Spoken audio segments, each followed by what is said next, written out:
And at last, above the forest, we have come to the village, and we are here with the priestesses of the snake. This picture represents 4 generations of these women. The old great-grandmother smoking her cheroot has served the living snake god all her life. Her granddaughter is a priestess and handles snakes, but she cannot do so now. She is nursing a baby daughter, and the aura of the snake god would enter her milk and poison the child. The present priestess is the child's grandmother.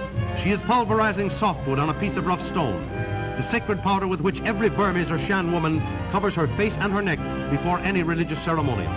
We are close to the scenes which we have sought so long and so far. She is preparing to leave the village, to go up the mountain to the cave where the snake god lives. For over a year there has not been a male child born in the tribe. The snake god is the god of fertility, and the snake god is angry. So the villagers have come in the old traditional way to beg her to go and work her power upon the snake and intercede with the god. Watch the most fearless woman I have ever met, about 45 perhaps, slight and wiry, with coarse features and coarse hands, yet I never saw, I think, a more graceful woman.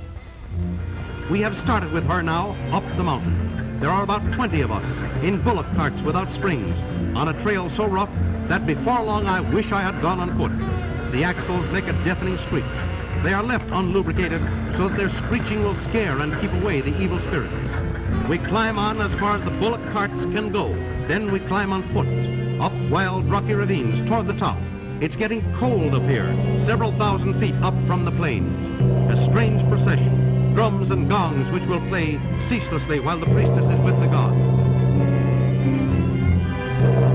Another man carries a platter full of offerings.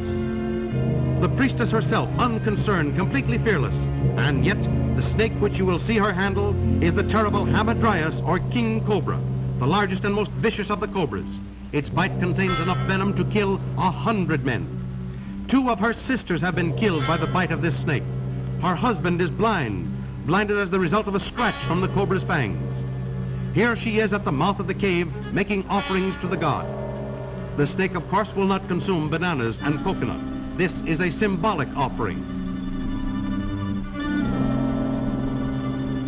Rice, seed, symbolic of fertility, scattered to the 4 winds of heaven.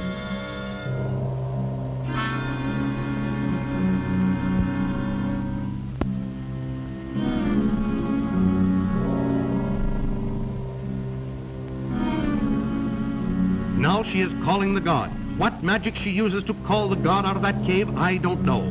She is murmuring incantations in a voice too low to be heard. And there comes the god. You will see her in turn yield and again dominate the snake. A terrifying performance. The snake struck at her repeatedly.